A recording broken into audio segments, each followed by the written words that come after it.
Hello बच्चों, नमस्कार। कैसे हैं आप सब लोग? उम्मीद करता हूं कि आप सब लोग अच्छे होंगे, बेहतरीन होंगे, लाजवाब होंगे, एकदम बिंदास होंगे और साथ ही बहुत अच्छे से आप लोग अपनी पढ़ाई को कर रहे होंगे। तो एक बार सभी मेरे प्यारे दोस्त बताएंगे कैसे हैं आप सब लोग, कैसी चल रही है आप लोगों की पढ़ाई। एकदम बढ़िया, एकदम शानदार, एकदम ज़बरदस्त तरीके से आप लोग आगे बढ़ रहे होंगे, चीज़ों की प्रैक्टिस करते हुए चल रहे हों। सबसे इम्पोर्टेंट बात, डेली मैं एक बात बोलता हूँ कि जब तक प्रैक्टिस नहीं तब तक मैथ नहीं मेरे भाई। जब तक प्रैक्टिस आप शानदार तरीके से नहीं करेंगे, मैथ्स आपके काबू में आने वाला नहीं है। आप लोगों को प्रैक्टिस करनी होगी, बहुत अच्छे से मेरे भाई प्रैक्टिस करनी होगी। ठीक है, तो शुरुआत करते हैं। हाँ, बहुत बढ़िया, बहुत शानदार, बहुत शानदार। Sir Ketan here, now I am scoring 150 plus CGL mock पर एसएससी जीडी नहीं निकाल पाया, कॉन्फिडेंस की वोट लग गई। कॉन्फिडेंस भाड़ में जाने दो। नहीं निकाल पाए, कोई दिक्कत नहीं है मेरे भाई। शायद एसएससी जीडी निकाल लेते तो शायद इसमें इतनी मेहनत ना करते। अगर अब 150 प्लस आ रहा है तो उसको मेंटेन करिए, थोड़ा सा बढ़ाइए मेरे प्यारे दोस्त। कुछ अच्छा लिखा है, बहुत अच्छा लिखा है। ठीक है, शुरुआत करते हैं मेरे भाई, शुरुआत करते हैं। आज हम लोग सबसे पहले प्रिज्म और पिरामिड को एक बार डिस्कस कर लेते हैं। प्रिज्म और पिरामिड को हम लोग एक बार डिस्कस कर लेते हैं। प्रिज्म को हिंदी में प्रिज्म कहते हैं और पिरामिड को हिंदी में पिरामिड कहते हैं। प्रिज्म को हिंदी में प्रिज्म कहते हैं और पिरामिड को हिंदी में पिरामिड कहते हैं। प्री के हिसाब से बहुत रेयर चांसेस होते हैं यहाँ से क्वेश्चन पूछे जाने के, लेकिन फिर भी पढ़ लेते हैं। अगर क्वेश्चन पूछे ही लिया तो हम क्या कर लेंगे। ठीक है, जब भी बात मेरे भाई प्रिज्म की आती है तो प्रिज्म की डेफिनेशन हम लोग ये कहते हैं कि टॉप और बॉटम सरफेस जो होती हैं, ऐसी फिगर, ऐसी 3D फिगर जिसकी टॉप और बॉटम सरफेस जो होती हैं वो सेम होती है और उनके वर्टिसेस को ज्वाइन करने के बाद जो फिगर हम लोगों की बनती है वो प्रिज्म बनती है। याद रखना, जिसके टॉप और बॉटम सरफेस बिल्कुल सेम रहेंगी, उनके वर्टिसेस को ज्वाइन करने के बाद जो फिगर बनेगी वो मेरे प्यारे दोस्त आपकी प्रिज्म बनेगी। फॉर एग्जाम्पल सिलेंडर होता है, फॉर एग्जाम्पल सिलेंडर होता है। आप देखेंगे टॉप सरफेस पे भी एक सर्कुलर पार्ट जुड़ा हुआ है, बॉटम सरफेस पे भी एक सर्कुलर पार्ट जुड़ा हुआ है। टॉप और बॉटम सरफेस समान रहेंगी और इनके वर्टिसेस को अगर हम ज्वाइन कर देंगे तो बनने वाली फिगर क्या हो जाएगी? बनने वाली फिगर जो है वो प्रिज्म हो जाएगी। ठीक है, अगर हम पिरामिड की बात करें तो कोई मेरे पास एक फिगर है, कोई मेरे पास एक 2D फिगर है। मैंने ले ली ये 2D फिगर, मैंने इसके सेंटर को पकड़ के ऊपर की तरफ खींचा और मैं यहां तक ले आया। ये इसका एपेक्स कहलाएगा, पीक पॉइंट कहलाएगा। इस एपेक्स में, इस एपेक्स को मेरे भाई अगर मैं सारे वर्टिसेस से ज्वाइन कर दूं तो ये बनने वाली फिगर जो है ये मेरी पिरामिड बनेगी। मैं क्या कहना चाह रहा हूं? मैं आप लोगों से ये कहना चाह रहा हूं कि मान लीजिए नीचे एक 2D फिगर है, बेस जो है वो एक स्क्वायर है, इसके बीच वाली बिंदु को हमने पकड़ के यहां खींचा।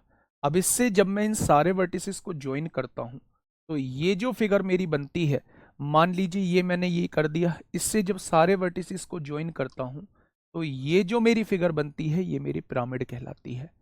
ये मेरी क्या कहलाती है? ये मेरी पिरामिड कहलाती है। आपको इनकी इमेज से कोई मतलब नहीं है, इनके फॉर्मूले से भाई साहब मतलब रहने वाला है। अगर प्रिज्म के आयतन की बात करता हूं, तीन फॉर्मूले आप लोगों को याद रखने हैं। अगर वो तीनों फॉर्मूले आप लोगों को याद हैं, अगर वो तीनों फॉर्मूले आप लोगों को याद हैं तो मेरे प्यारे दोस्त कैसा भी क्वेश्चन आएगा आप लोग बना ले जाओगे। तीनों फॉर्मूले अगर आप लोगों को याद हैं तो कैसा भी क्वेश्चन आएगा आप लोग बना के ले जाओगे मेरे भाई। सबसे पहले हम लोगों को किसी भी प्रिज्म का आयतन देखना है। सबसे पहले हम लोगों को किसी भी प्रिज्म का आयतन देखना है कि प्रिज्म का आयतन क्या होता है। कर्व्ड सरफेस एरिया देखना है और टोटल सरफेस एरिया देखना है। यहाँ भी बिल्कुल वही सेम चीजें हम लोगों को पढ़नी है। वॉल्यूम हम लोगों को देखना है पिरामिड का क्या होता है। कर्व्ड सरफेस एरिया यानी वक्र पृष्ठीय क्षेत्रफल देखना है क्या होता है। और टोटल सरफेस एरिया यानी कि संपूर्ण पृष्ठीय क्षेत्रफल देखना है क्या होता है मेरे भाई। ठीक है, प्रेशर है मेरे भाई। आप फॉर्मूले को समझिए, थोड़ा सा ध्यान से समझिए। अगर मैं आयतन की बात करता हूं तो आयतन होता है एरिया ऑफ द बेस, यानी आधार का क्षेत्रफल। जो भी चीज आधार में जुड़ी हुई है उसका एरिया निकालिए। और उसकी मल्टीप्लाई हाइट में कर देंगे तो मेरे प्यारे दोस्त उस प्रिज्म का वॉल्यूम निकल के आ जाएगा। मान लीजिए आधार में जो है वो एक वृत्त जुड़ा हुआ है, वृत्त का क्षेत्रफल पाई आर स्क्वायर होता है और पाई आर स्क्वायर की गुणा ऊंचाई में करेंगे तो पाई आर स्क्वायर एच जो है सिलेंडर का आयतन बन जाता है। यानी किसी भी प्रिज्म का अगर आप लोग आयतन निकालना चाहते हैं तो उसके बेस में देखिए क्या जुड़ा हुआ है, उसका क्षेत्रफल निकाल के उसकी मल्टीप्लाई हाइट में अगर आप लोग कर देंगे तो प्रिज्म का वॉल्यूम आपके सामने आ जाएगा।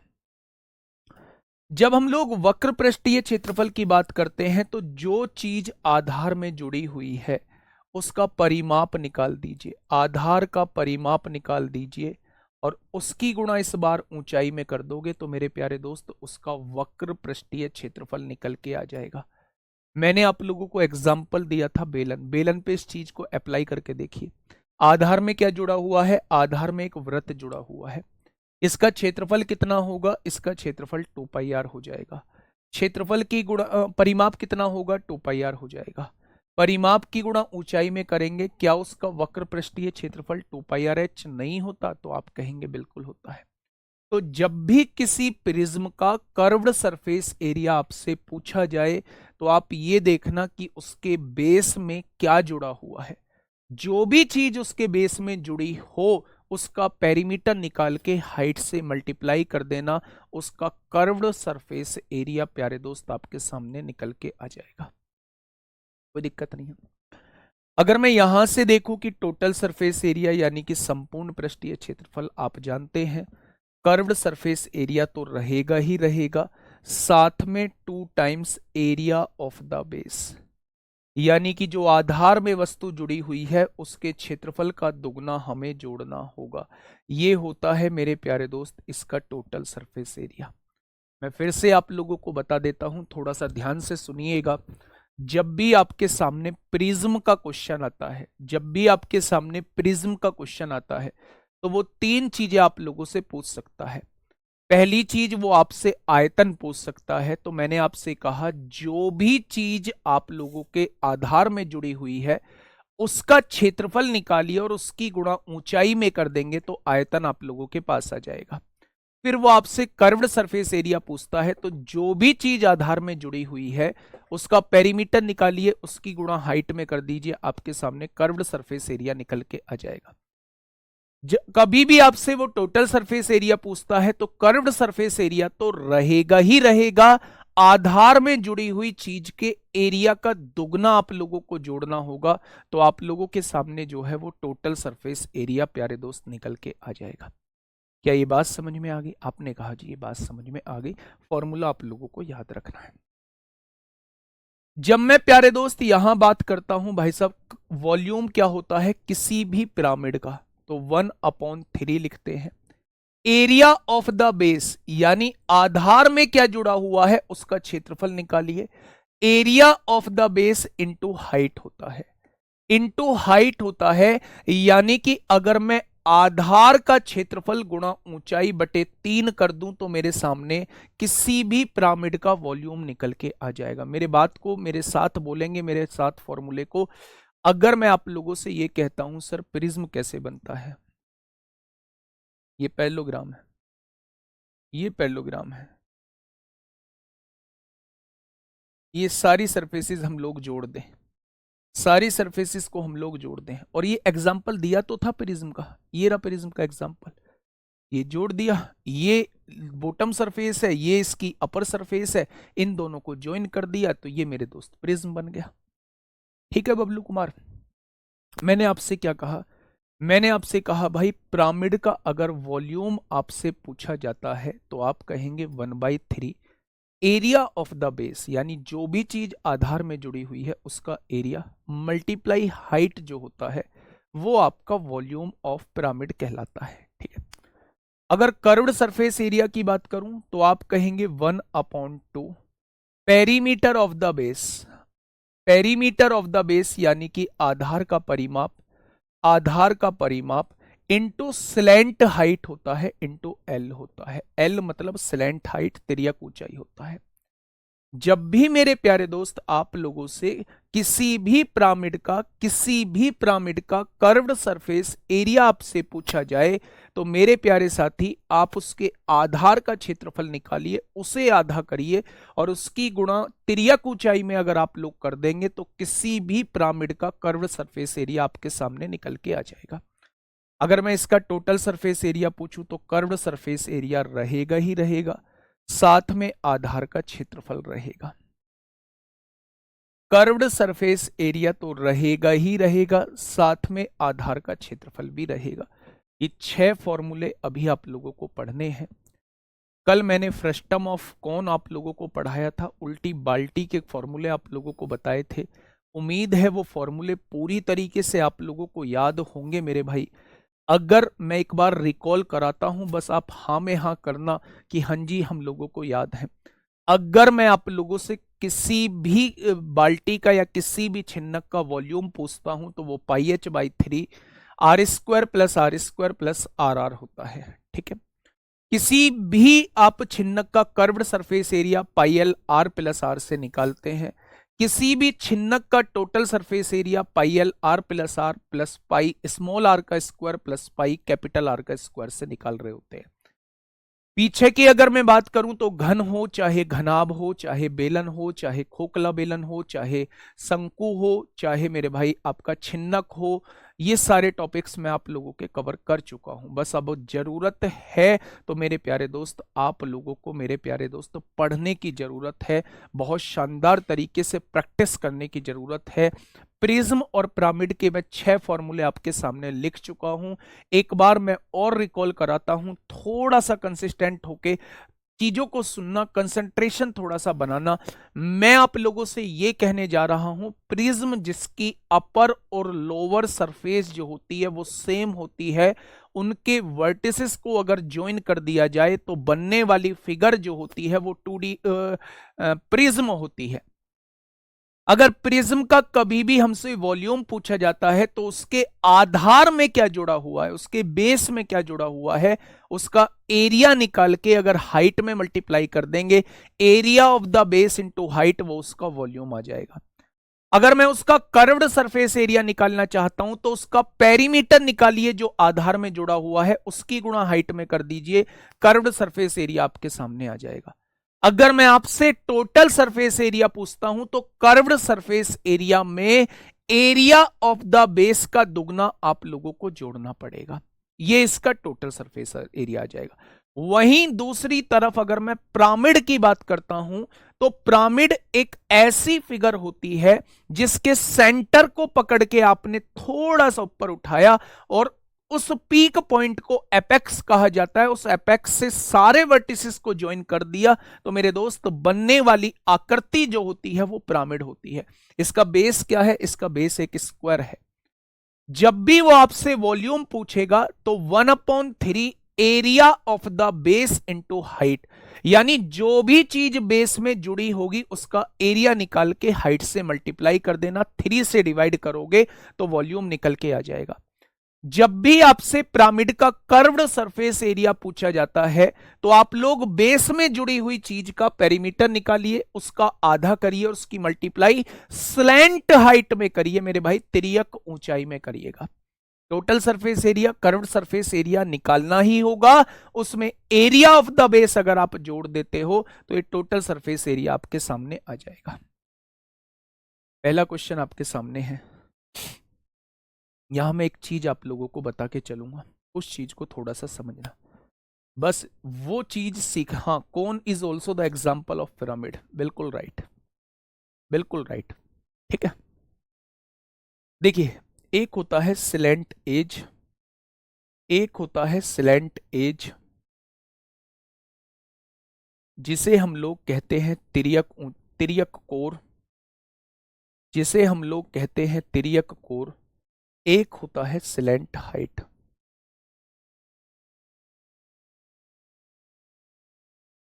जिसे हम लोग कहते हैं तिर्यक ऊंचाई। इन दोनों बातों में थोड़ा सा डिफरेंस होता है, इन दोनों बातों में थोड़ा सा डिफरेंस होता है। आइए पहले हम लोग बात करते हैं सिलेंट एज पे। यानी कि तिर्यक कोर पे हम लोग बात करते हैं पहले थोड़ी सी। ये तिर्यक कोर का क्या बवाल है, थोड़ा सा सुनिए। मान लीजिए एक समबाहु त्रिभुज है, मान लीजिए एक समबाहु त्रिभुज है जिसकी सारी भुजा ए है। ये इसका क्या है, सेंटर है। सेंटर को पकड़ के बाहर खींचा होगा ऐसे। अगर तिर्यक कोर आप लोगों को दी हुई है तो जब भी तिर्यक कोर दे तो इसको इससे मिलाना, और ये जो लंबाई होती है, ये जो हाइपोटेनस होती है, ये तिर्यक कोर का काम करती है। किसका काम करती है, ये तिर्यक कोर का काम करती है। किसका काम करती है, ये स्लैंट एज का काम करती है। अगर मैं स्लैंट हाइट कहता हूं तो इसको इसके मिड पॉइंट से मिलाइए। ये जो लेंथ होती है, ये वाली लेंथ जो होती है, ये स्लैंट हाइट का काम करती है। किसका काम करती है, ये स्लैंट हाइट का काम करती है। जब भी वो स्लैंट हाइट देगा, इसका मतलब इस लाइन को साइड के मिड पॉइंट से मिलाया होगा, और ये वाली जो लेंथ होगी वो स्लैंट हाइट होगी। जब भी वो स्लैंट एज देगा या तिर्यक कोर देगा तो इस पॉइंट को मेरे भाई वर्टिसिस से मिलाया होगा, और ये वाली लेंथ जो होगी, ये वाला जो हाइपोटेनस होगा, ये स्लैंट एज कहलाएगा। आपने कहा जी चलो यहां तो हमारा ट्राइंगल दिया हुआ था, अगर हम लोगों का स्क्वायर दिया हुआ हो तो क्या करेंगे। अगर हम लोगों को स्क्वायर दिया हुआ हो तो क्या करेंगे।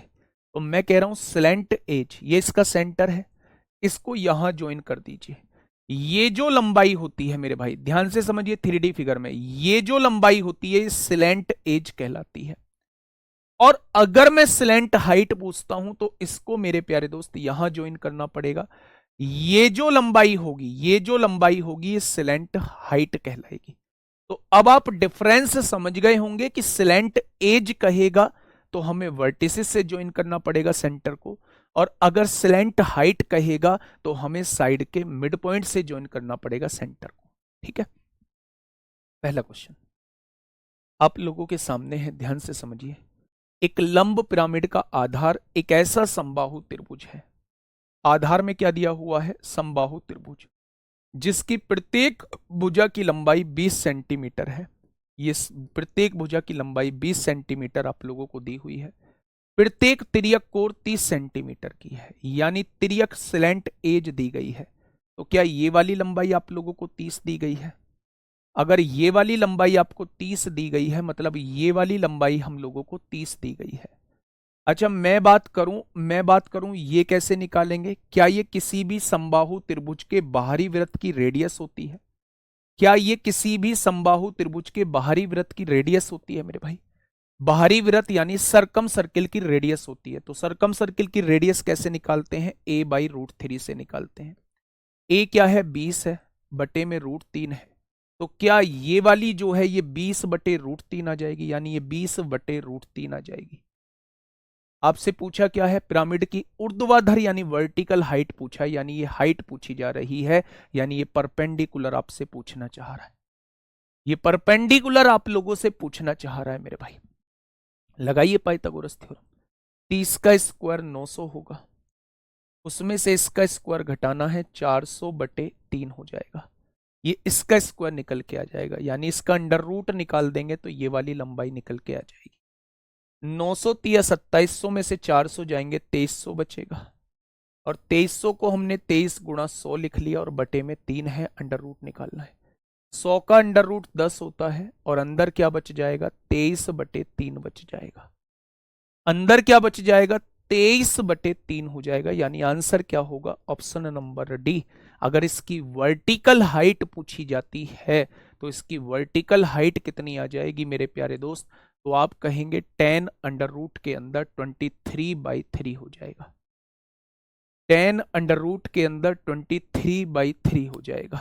क्या इस बात में किसी को कोई दिक्कत, कोई समस्या है क्या।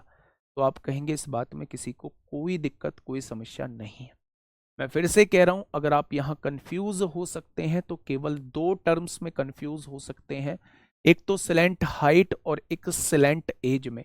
जब वो स्लैंट एज की बात करेगा तो आप इस पॉइंट को मेरे भाई वर्टेक्स से ज्वाइन कर दीजिए, और ये जो लाइन कहलाती है ये स्लैंट एज, ये वाला हाइपोटेनस जो है ये स्लैंट एज कहलाता है। और अगर यही सिलेंट हाइट दी होती तो आप इसको यहां ज्वाइन कर रहे होते, ये जो है ये सिलेंट हाइट का काम कर रही होती। ठीक है, तो उसने स्लैंट एज दिया है, यानी ये समझ जाइए आप लोग, ये वाली लंबाई उसने दी है, ये हाइपोटेनस उसने 30 दिया है, ये निकालिए, ये सरकम सर्किल की रेडियस होती है। सरकम सर्किल की रेडियस निकालने का तरीका ये होता है मेरे भाई, भुजा को √3 से डिवाइड कर देंगे, सरकम सर्किल की रेडियस आ जाएगी। सरकम सर्किल ऐसे ही तो बना होता है, तो इसी की रेडियस तो होती है सरकम सर्किल की रेडियस। तो मेरे भाई 20 इसकी भुजा है, √3 से डिवाइड कर दीजिए, ये 20/√3 आ गया। हाइट पूछिए, यानी ये वाली लंबाई आपसे पूछना चाह रहा है, वर्टिकल हाइट ये वाली लंबाई, यानी आपसे परपेंडिकुलर पूछना चाह रहा है। ठीक है, पाइथागोरस थ्योरम लगाओ ना मेरे भाई, कर्ण का स्क्वायर माइनस आधार का स्क्वायर इज इक्वल टू लंब का स्क्वायर। तो इसके स्क्वायर में से इसका स्क्वायर घटा दो, इसका स्क्वायर आ जाएगा। ठीक है, वही मैंने किया है। नेक्स्ट, नेक्स्ट बताइए, नेक्स्ट क्या होगा, इस क्वेश्चन का जवाब दीजिए मेरे भाई। क्वेश्चन नंबर 69, आराम से पढ़ना मेरे भाई, बहुत आराम से पढ़ना, आप क्वेश्चन को बना ले जाओगे। एक सम पिरामिड का आधार एक 8 सेंटीमीटर का समबाहु त्रिभुज है, यानी एक ऐसा समबाहु त्रिभुज है जिसकी भुजा जो है वो 8 दे रखी है। ठीक है, इसकी ऊंचाई जो है, हाइट जो है, किसी भी पिरामिड की हाइट जो है वो 24√3 दे रखी है। पिरामिड का आयतन क्या होगा, आयतन में मैंने क्या बताया था, पिरामिड का आयतन जो होता था वो होता था 1/3 एरिया ऑफ द बेस, यानी कि जो भी चीज आधार में जुड़ी हुई है उसका एरिया, और उसमें अगर हम लोग हाइट की मल्टीप्लाई कर देंगे तो मेरे प्यारे दोस्त इसका पिरामिड का आयतन निकल के आ जाएगा। तो आप मुझे ये बताइएगा, area of the base, base में क्या जुड़ा हुआ था, समबाहु त्रिभुज जुड़ा हुआ था। समबाहु त्रिभुज का एरिया क्या होता है, √3/4 ए स्क्वायर, ए स्क्वायर मतलब 8 का स्क्वायर 64। हाइट कितनी दी हुई है, हाइट 24√3 दी हुई है। 4 से काटेंगे 16 बार कट जाएगा, 3 से काटेंगे √3 इंटू √3 3 हो जाएगा, 3 से 3 कट जाएगा, 16 चौका 64 को 4 हासिल 6, 16 दूनी 32 और 6 38 हो जाएगा। यानी क्वेश्चन का जवाब क्या आएगा, 384 आ जाएगा, 384 आ जाएगा मेरे भाई।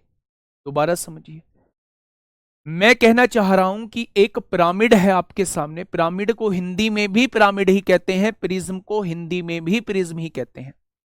पिरामिड के आधार में एक समबाहु त्रिभुज जुड़ा हुआ है, आप लोगों से कहा है उसकी ऊंचाई जो है वो 24√3 दी गई है, समबाहु त्रिभुज की भुजा जो है वो 8 दी गई है।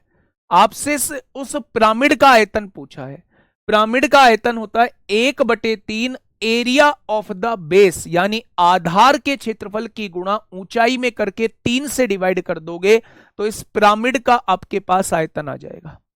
आपने कहा एरिया ऑफ द बेस, यानी आधार में एक समबाहु त्रिभुज जुड़ा हुआ था, उसका एरिया निकालने का फॉर्मूला √3/4 भुजा का वर्ग होता है। हाइट कितनी दी हुई है, 24√3 दी गई है। सारे को सॉल्व करेंगे, आंसर 384 आप लोगों के सामने आ जाएगा। नेक्स्ट, नेक्स्ट मेरे प्यारे दोस्त, question number 70। Next question number 70 आप लोगों के सामने है, फटाफट मुझे बताइएगा क्या होगा इसका बिल्कुल सही जवाब। देखिए, एक लंब पिरामिड का आधार 8√2 सेंटीमीटर भुजा वाला एक वर्ग है। इस बार आधार में क्या जुड़ा हुआ है, आधार में एक ऐसा वर्ग जुड़ा हुआ है जिसकी भुजा जो है वो 8√2 है। ठीक है, इसकी प्रत्येक तिर्यक कोर, तिर्यक कोर मतलब स्लैंट एज की लेंथ दी हुई है। मैंने कहा था जब भी बात स्लैंट एज की होगी आप इसको ऐसे मिलाएंगे, मिलाएंगे। या उसने जो दी हुई है स्लैंट एज, यानी ये वाली लंबाई दी हुई है स्लैंट एज की लंबाई, यानी कि एक आप राइट एंगल ट्रायंगल बनाएंगे। ये वाली भुजा जो है ये मेरे प्यारे दोस्त बेस कहलाती है, ये वाली भुजा जो है ये परपेंडिकुलर कहलाती है, और स्लैंट एज जो है ये हाइपोटेनस कहलाती है। तिर्यक कोर की लंबाई 10 दी है। अच्छा, ये लंबाई कैसे निकलेगी, क्या ये किसी भी विकर्ण की वर्ग के अंदर विकर्ण का हाफ होता है, अगर वर्ग की भुजा 8√2 है तो इसमें मैं √2 की मल्टीप्लाई कर दूंगा तो क्या ये विकर्ण हो जाएगा? तो आप कहेंगे बिल्कुल हो जाएगा। और विकर्ण को आधा कर देंगे हम लोग तो क्या मेरे प्यारे दोस्त ये वाली साइड निकल के आ जाएगी। यानी ये जो है 8 दिया हुआ है, दिया हुआ है क्या? 6 8 10 का ट्रिपलेट होता है तो इसकी हाइट कितनी हो जाएगी? 6 हो जाएगी। अब क्वेश्चन ने कहा है पिरामिड का आयतन बताइए। पिरामिड का आयतन होता है 1/3 आधार का क्षेत्रफल, आधार मतलब वर्ग का क्षेत्रफल, भुजा का वर्ग कर दो, 8 का वर्ग 64 होगा, √2 का वर्ग 2 हो जाएगा, आधार का क्षेत्रफल गुणा ऊंचाई, ऊंचाई जो है वो 6 दे रखी। आपने कहा 3 दूनी 6, 2 दूनी 4, 64 चौका 256 इस क्वेश्चन का जवाब हो जाए। क्वेश्चन का जवाब 256 हो जाएगा। भाई साहब इससे प्यार से कैसे समझाऊं बताइए, इससे प्यार से आप लोगों को कैसे समझाया जाए? ये सबसे ज्यादा प्यार से मैंने समझाया। आप एक चीज को समझने की कोशिश करिए, कमेंट पे थोड़ा सा कम ध्यान दीजिए। उसने कहा है ये जो क्वेश्चन है पिरामिड का क्वेश्चन है। आपने कहा जी बिल्कुल पिरामिड का क्वेश्चन। सबसे पहले मैंने कहा है कि पीछे का रिवीजन करके आइए, कम से कम फॉर्मूले तो जरूर पढ़ के आइए जब क्लास में आया करो, ठीक है। उसने कहा है आधार में एक वर्ग जुड़ा हुआ है जिसकी भुजा है 8√2, हमने लिख दी। तिर्यक कोर स्लैंट एज के बारे में बोला हुआ है, मैंने आपको बताया है अगर वो स्लैंट एज के बारे में बोलता है तो सेंटर को आपको वर्टेक्स से ज्वाइन कराना है, ठीक है। मैं प्रैक्टिकली आपको बता रहा हूं ये जो लंबाई होती है ये स्लैंट एज होती है, यानी ये जो हाइपोटेनस ये जो कर्ण है ना ये स्लैंट एज होती है। स्लैंट एज की लंबाई 10 दी हुई है। अब मेरे सामने मुद्दा ये है मैं इस लंबाई को कैसे निकालूं। आप लोग ये समझते हैं मेरे भाई कि आप लोग ये जानते हैं ये विकर्ण की हाफ है। किसी भी, हाँ, किसी भी वर्ग का विकर्ण निकालने के लिए आपको फॉर्मूला पता है, उस वर्ग की भुजा में √2 की मल्टीप्लाई कर देंगे विकर्ण आ जाएगा। तो आपने √2 की मल्टीप्लाई कर दी, विकर्ण आ गया। अब विकर्ण यानी डायगोनल का हाफ कर देंगे तो क्या ये लंबाई आ जाएगी? प्यारे दोस्त ये 10 है, ये 8 है, तो ऊंचाई कितनी आ जाएगी? 6 आ जाएगी। ये 10 दी हुई है, ये 8 है, तो ये कितनी आ जाएगी? 6 आ जाएगी। 6 8 10 का ट्रिपलेट होता है, यानी कि पिरामिड की ऊंचाई 6 आ चुकी है। अब आपसे क्षेत्रफल पूछा, एरिया वॉल्यूम पूछा है आपसे, तो वॉल्यूम क्या होता है किसी भी पिरामिड का? 1/3, आपने 1/3 लिख दिया। एरिया ऑफ द बेस यानी आधार में जो जुड़ा हुआ है उसका क्षेत्रफल निकालिए। आधार में एक वर्ग जुड़ा हुआ था तो इसका क्षेत्रफल कैसे निकालते हैं? भुजा का वर्ग। भुजा कितनी है? 8 का वर्ग 64, √2 का वर्ग 2 हो जाएगा। आधार का क्षेत्रफल गुणा ऊंचाई, ऊंचाई 6 दी हुई है। अब जब आप इसे सॉल्व करोगे आंसर 256 आपके सामने आ जाए। बताइए। और बेटा अब समझ में नहीं आ रहा है तो फिर दिक्कत का विषय है, फिर दिक्कत का विषय है अगर अब समझ में नहीं आ रहा है। मैंने कहा दो चीजों में आप कंफ्यूज हो सकते हैं, एक तो तिर्यक कोर में, एक तिर्यक ऊंचाई में। तो अभी तिर्यक कोर को मैं बहुत बेहतर तरीके से आपको समझा चुका हूं कि तिर्यक कोर का मतलब है सेंटर को वर्टिसेस से ज्वाइन कर देना, ज्वाइन कर देना। यहां पे हम लोग तिर्यक कोर का कॉन्सेप्ट लगा देंगे इस तरीके से, ठीक है। देखिए किसी लंब पिरामिड का आधार 10 सेंटीमीटर भुजा वाला वर्ग है। फिर से एक वर्ग दिया हुआ है जिसकी भुजा जो है वो 10 सेंटीमीटर आप लोगों को दी हुई है। यदि इसकी ऊंचाई 10 सेंटीमीटर है, इसकी ऊंचाई ये वाली ऊंचाई हाइट जो है वो 10 सेंटीमीटर दी हुई है, तो इसका पार्श्व पृष्ठीय क्षेत्रफल क्या होगा, यानी इसका कर्व्ड सरफेस एरिया क्या होगा? किसी भी पिरामिड का कर्व्ड सरफेस एरिया क्या होता है? 1/2, 1/2।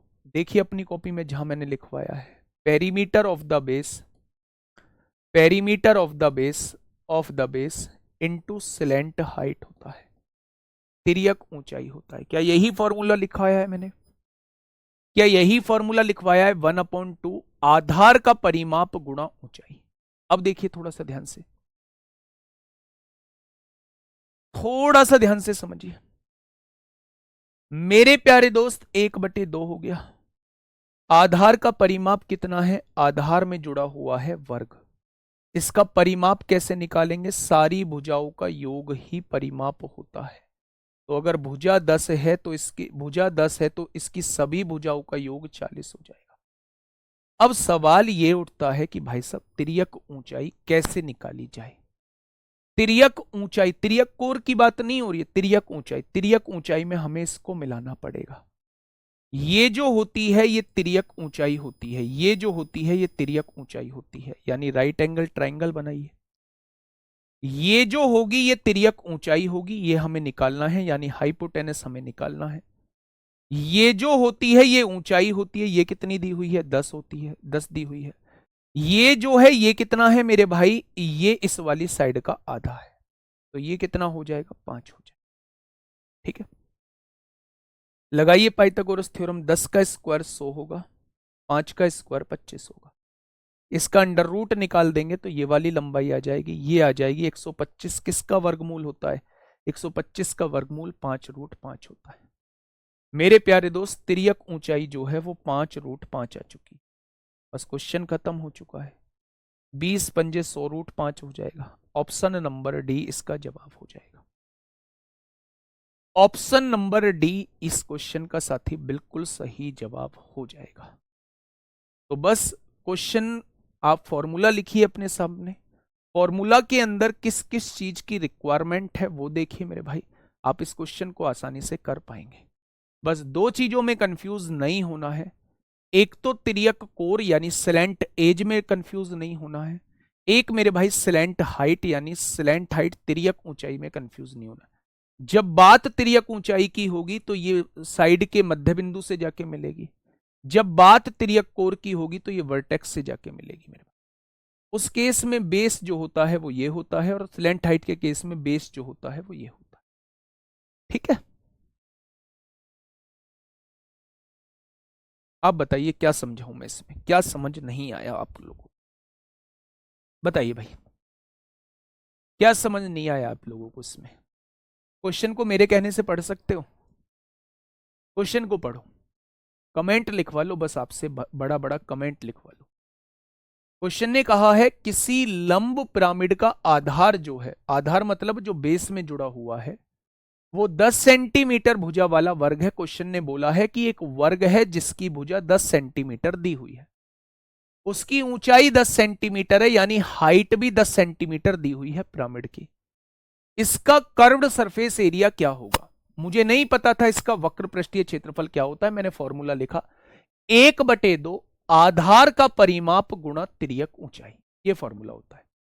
1/2 लिख दिया। आधार के परिमाप का मतलब है इसकी सारी भुजाओं को जोड़ दिया, ये 40 आ गया। अब मुझे इसे निकालने की दिक्कत है, भाई साहब मैं स्लैंट हाइट कहां से लेके आऊं, मैं तिर्यक ऊंचाई कहां से लेके आऊं?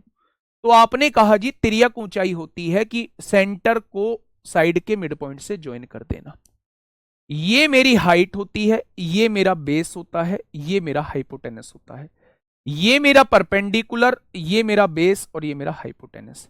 तो परपेंडिकुलर कितना दिया है? 10 दिया है। बेस जो होता है इस केस में साइड का आधा होता है, यानी 5 हो जाएगा। तो हाइपोटेनस कैसे निकालेंगे? इसके स्क्वायर में इसका स्क्वायर जोड़ देंगे, उसका अंडर रूट निकालेंगे 5√5। बस एल की जगह 5√5 रख देना है। जब आप सॉल्व करोगे तो आपके सामने जवाब क्या आ जाएगा? 100√5।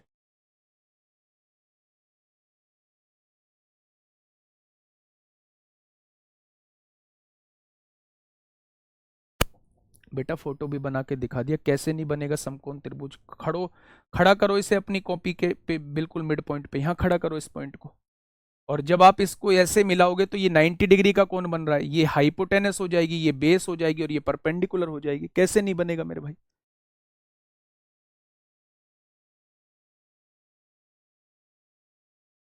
राइट एंगल ट्राइंगल में स्लैंट हाइट और स्लैंट एज को कैसे? बेटा स्लैंट एज जो होती है राइट एंगल, देखिए मैं बताता हूं। जैसे ये आपके सामने एक वर्ग था, अगर मिड पॉइंट से आपने इसको ज्वाइन कर दिया तो ये जो फिगर बनेगी राइट एंगल ट्राइंगल में, ये बेस होगा, ये परपेंडिकुलर होगा, और ये जो फिगर होती है स्लैंट एज होती है, ये वाली स्लैंट एज होती है। हाइपोटेनस को ही स्लैंट एज कहते हैं, हाइपोटेनस को ही स्लैंट एज कहते हैं मेरे भाई। जब आप स्लैंट हाइट की बात करते हैं तो इसको यहां मिड पॉइंट पे मिलाइए, साइड के मिड पॉइंट पे इसको यहां खड़ा करिए मेरे भाई। ये जो होती है ये स्लैंट हाइट कहलाती है, हाइपोटेनस स्लैंट हाइट कहलाती है। ये साइड का आधा होता है, ये जो है ये हाइट कहलाती है किसी भी पिरामिड की। इतनी सी बात आपको समझनी है मेरे भाई, ठीक है। नेक्स्ट क्वेश्चन सीएचएसएल मेंस 2024 में आपसे पूछा गया है, सीएचएसएल मेंस 2024 में आपसे पूछा गया है। मयंक बेटा कुछ नहीं हो सकता, है ना। चलो बहुत बढ़िया, बताइए आराम से इस क्वेश्चन को पढ़िए और मुझे बताइए क्या हो सकता है इस क्वेश्चन का बिल्कुल सही जवाब। अगर फॉर्मूले याद नहीं है तो जिस पेज पर आज आपने नोट किए हैं, जो मैंने फॉर्मूले लिखाए हैं, उन्हें अपने सामने लिख लीजिए मेरे भाई। और सामने लिखेंगे तो मेरे प्यारे दोस्त बहुत अच्छे से चीजें समझ में आएंगी। देखिए एक लंब प्रिज्म है, इस बार प्रिज्म है, इसका आधार एक समबाहु त्रिभुज है। प्रिज्म में कोई देखना नहीं होता, प्रिज्म तो बड़ा आसान होता है। इसका आधार क्या है, एक समबाहु त्रिभुज है जिसकी प्रत्येक भुजा जो है वो 4 सेंटीमीटर आप लोगों को दी हुई है, ठीक है। अगर इसके लोअर में, इसके बेस में एक समबाहु त्रिभुज जुड़ा हुआ है तो इसके टॉप में भी एक समबाहु त्रिभुज जुड़ा होगा, तभी तो ये प्रिज्म बना होगा। सोचना नहीं है इस बारे में। उसने कहा यदि इसका कर्व्ड सरफेस एरिया 120 है, किसी भी प्रिज्म का curved surface area 120 centimetre square दिया हुआ है, तो प्रिज्म का आयतन बताइए, प्रिज्म का वॉल्यूम बताइए। क्या प्रिज्म का वॉल्यूम होता था एरिया ऑफ द बेस, यानी आधार का क्षेत्रफल, उसकी गुणा ऊंचाई में कर देते थे तो ये प्रिज्म का आयतन निकल के आ जाता था, ठीक है। देखिए बेटा कर्व्ड सरफेस एरिया क्या होता है, किसी भी प्रिज्म का कर्व्ड सरफेस एरिया होता है area perimeter of the base, यानी आधार का परिमाप, हिंदी में लिख लीजिए आधार का परिमाप गुणा ऊंचाई। आप अपनी कॉपी में देखिए, मैंने जहां कर्व्ड सरफेस एरिया लिखवाया है वहां लिखवाया होगा आधार का परिमाप गुणा ऊंचाई। आपको दिया हुआ है कर्व्ड सरफेस एरिया। अच्छा आधार में क्या जुड़ा हुआ है, एक समबाहु त्रिभुज। इसका परिमाप कैसे निकालेंगे, तीनों भुजाओं का योग ही परिमाप कहलाता है। क्या आप मुझे यहां से हाइट बता सकते हैं मेरे प्यारे दोस्त, तो आप कहेंगे हाइट जो है वो 10 आ जाएगी। अब मुझे निकालना है वॉल्यूम। वॉल्यूम कहता है एरिया ऑफ द बेस, यानी आधार का क्षेत्रफल। समबाहु त्रिभुज है, आधार का क्षेत्रफल √3/4 ए स्क्वायर, 4 का स्क्वायर 16, ऊंचाई कितनी आई है 10 आई है, तो आंसर कितना आ जाएगा 40√3 आ जाएगा। आंसर कितना आ जाएगा, तो आप कहेंगे 40√3 आ जाएगा। क्या आ जाएगा मेरे प्यारे दोस्त, तो आप कहेंगे आंसर जो है वो 40√3 इस क्वेश्चन का बिल्कुल सही जवाब हो जाएगा। प्रिज्म में कुछ सोचना नहीं होता ना, प्रिज्म में कोई इतना फालतू का झंझट पालना होता है। प्रिज्म में ना तो स्लैंट एज होती है ना स्लैंट हाइट होती है, केवल हाइट होती है। तो इसकी तो वैल्यू डायरेक्ट फॉर्मूले में पुट करो और आंसर पाओ। इस केस में तो हम डायरेक्ट वैल्यू को फॉर्मूले में पुट करेंगे और आंसर निकलेगा मेरे भाई। बताइए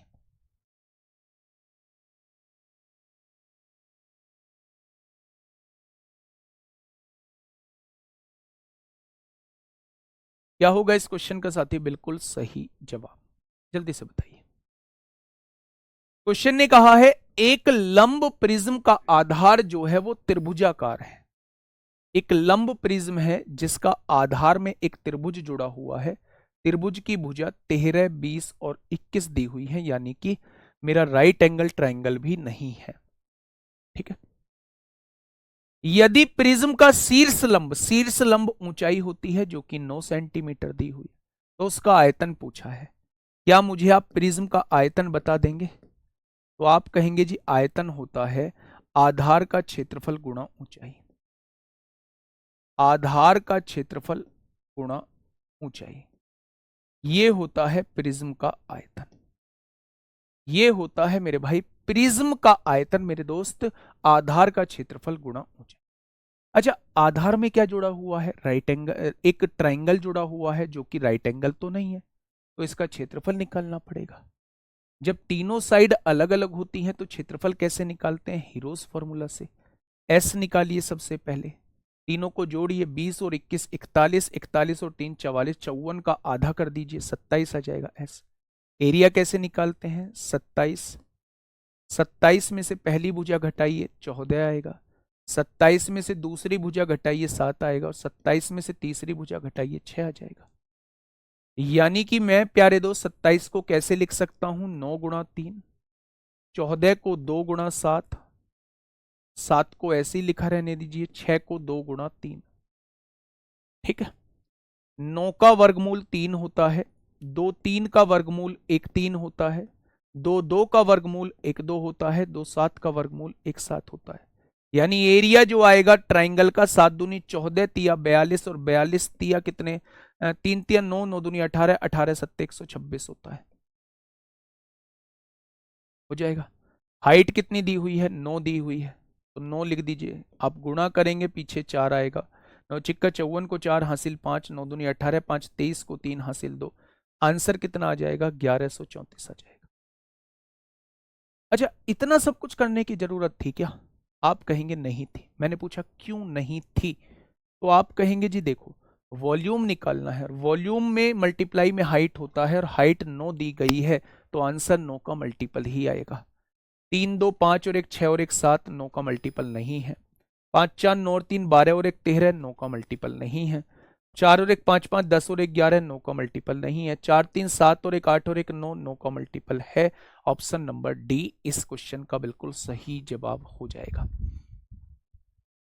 डी इस क्वेश्चन का साथी बिल्कुल सही जवाब हो जाएगा। नेक्स्ट क्वेश्चन पे आइए।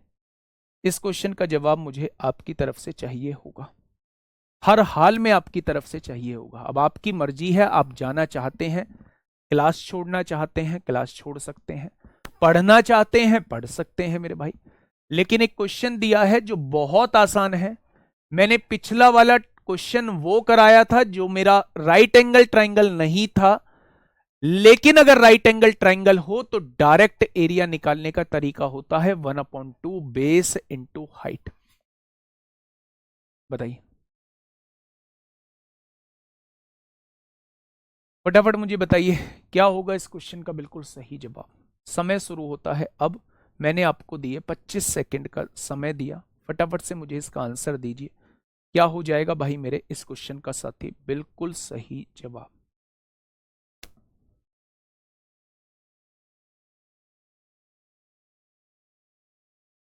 देखिए, एक प्रिज्म का आधार एक समकोण त्रिभुज है। ये प्रिज्म है, इसका आधार जो है एक समकोण त्रिभुज है।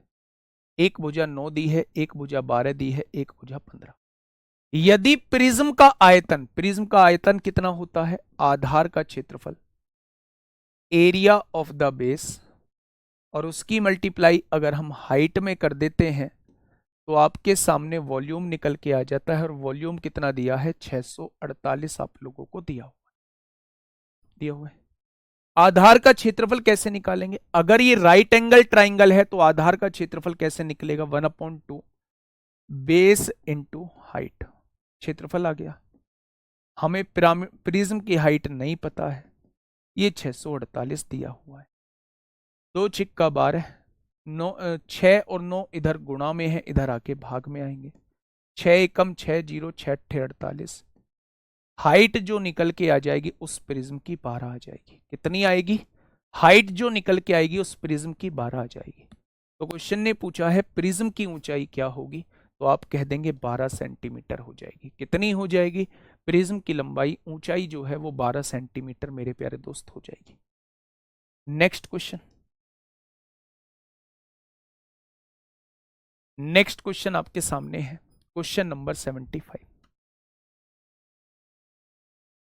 क्वेश्चन नंबर 75 आपके सामने है, फटाफट मुझे बताइएगा क्या होगा इस क्वेश्चन का साथी बिल्कुल सही जवाब। क्वेश्चन ने कहा है एक लंब प्रिज्म का आधार 15 सेंटीमीटर की भुजा वाला एक वर्ग है। इस बार आधार में क्या जोड़ा हुआ है, इस बार आधार में एक ऐसा वर्ग जोड़ा हुआ है जिसकी लंबाई जो है वो 15 सेंटीमीटर दी हुई है। ठीक है, यदि इसकी ऊंचाई जो है वो हाइट जो है वो 8 सेंटीमीटर दी हुई है, तो इसका संपूर्ण पृष्ठीय क्षेत्रफल पूछा है, टीएसए ऑफ प्रिज्म पूछा है। Total surface area of prism पूछा है, बड़ा आसान है, बड़ा आसान है मेरे भाई। कैसे करेंगे? पहले तो कर्व्ड सरफेस एरिया निकालना होगा और उसमें 2 times area of the base जोड़ना होगा। देखिए अपनी कॉपी में क्या मैंने यही लिखवाया है, किसी भी प्रिज्म का फॉर्मूला, टोटल सरफेस एरिया का फॉर्मूला, तो आप कहेंगे यही लिखवाया है। अच्छा, कर्व्ड सरफेस एरिया कैसे निकाल रहा था? आधार का परिमाप, आधार का परिमाप कितना हो जाएगा? अगर ये वर्ग है तो सारी भुजाएं वर्ग होंगी, 15, 30, 45, 60 हो जाएगा। आधार का परिमाप 60 हो गया। ऊंचाई कितनी दी है? 8 दी है। तो क्या ये इसका कर्व्ड सरफेस एरिया आ जाएगा? तो आप कहेंगे बिल्कुल आ जाएगा। अब एरिया ऑफ द बेस चाहिए। अगर ये वर्ग है तो इसका एरिया निकालने का तरीका, भुजा का वर्ग कर दो, 15 का वर्ग कर दोगे तो 225 आ जाएगा इसका एरिया। तो मैंने आपसे पूछा 8 छिंग 48, 480 आ चुका है। 225 दूनी 450 दिए हुए हैं। तो मेरे प्यारे दोस्त यहां से आंसर कितना हो जाएगा? उसका जो टोटल सरफेस एरिया होगा, उसका जो टोटल सरफेस एरिया होगा वो कितना हो जाएगा? तो आप कहने वाले हैं उसका टोटल सरफेस एरिया 930 हो जाएगा। कितना हो जाएगा मेरे प्यारे दोस्त? उसका टोटल सरफेस एरिया 930 हो जाएगा। डायरेक्ट फॉर्मूले में वैल्यू रखनी है। नेक्स्ट क्वेश्चन, सीजीएल मेंस का क्वेश्चन है, क्वेश्चन नंबर 76। अब देखिए लास्ट क्वेश्चन है प्रिज्म का, और पिरामिड के बस इतनी ही प्रैक्टिस करनी थी। कोई ज्यादा क्वेश्चन, मुश्किल से मुश्किल एक क्वेश्चन पूछ सकता है, वो भी किसी किसी शिफ्ट में मेरे भाई। ये मेंस का टॉपिक है, पर अगर हमसे किसी शिफ्ट में डायरेक्ट सारी वैल्यूज देके फॉर्मूला पूछ लिया तो मेरे भाई फिर थोड़ा सा हमें परेशानी होगी कि भाई साहब, थोड़ी सी परेशानी होगी कि हम काश एक दो क्वेश्चन कर लेते तो हमारे फॉर्मूले याद होता और हम इस क्वेश्चन को आसानी से बना पाते। बताइए, फटाफट बताइए। अच्छा एक बात बताइए, अगर आप इसे काटें, 2 से काटा 8 बार, 2 से काटा 15 बार, 2 से काटा 17 बार, क्या 8, 15, 17 का ट्रिपलेट होता था? बिल्कुल होता था। यानी दी गई भुजा मेरी राइट एंगल ट्राइंगल की भुजा है। ये जो साइड दी गई है ये राइट एंगल ट्राइंगल की साइड है, यानी जो ट्राइंगल दिया गया है वो राइट एंगल ट्राइंगल है। आगे बात समझ। यदि इसकी ऊंचाई 32 सेंटीमीटर है तो इसका कर्व्ड सरफेस एरिया, इसका वॉल्यूम कितना होगा? अच्छा, वॉल्यूम क्या होता है? Area of the base into height. Base में क्या जुड़ा हुआ है? एक राइट एंगल ट्राइंगल जिसका बेस है 16, ये है 30 और ज्यादा वाला ये है 34। अगर इसका क्षेत्रफल निकालना चाहते हैं तो 1/2 बेस कितना है? 16 और हाइट कितनी है? हाइट है 30। क्या ये एरिया ऑफ द बेस आ चुका है? अगर एरिया ऑफ द बेस की मल्टीप्लाई हाइट में कर देंगे तो क्या मेरे प्यारे दोस्त आपके सामने वॉल्यूम ऑफ द प्रिज्म आ जाएगा। बस यहां से इसे सॉल्व कर लीजिए। 2 8 16, 8 तिया 24, 24 दूनी 72 को 2 हासिल 7, 24 तिया 8 तिया 24, 0 जीरो आ जाएगा। 8 तिया 24 दूनी 24 दूनी 48 को 8 हासिल 4, 24 तिया 72 और 4 76 आ जाएगा। तो मेरे भाई ये भी जवाब नहीं होगा, ये भी जवाब नहीं होगा, वॉल्यूम तो आपका ये हो जाएगा। अच्छा, कर्व्ड सरफेस एरिया अगर मैं पूछता हूं किसी भी प्रिज्म का तो आप कहेंगे परिमाप, जो भी चीज आधार में जुड़ी हुई है उसका परिमाप गुणा हाइट कर दीजिए। यही तो होता है। परिमाप होता है तीनों भुजाओं का योग। आपने कहा 34 और 16 50 और 30 80 हो जाएगा, और ऊंचाई कितनी दी हुई है? 32 दी हुई है। तो इसका कर्व्ड सरफेस एरिया कितना हो जाएगा? 2560 हो जाएगा। तो आंसर वो होगा जिसका वॉल्यूम 7680 होगा और कर्व्ड सरफेस एरिया 2560 हो जाएगा। ऑप्शन नंबर डी इस क्वेश्चन का साथी बिल्कुल सही जवाब हो जाएगा।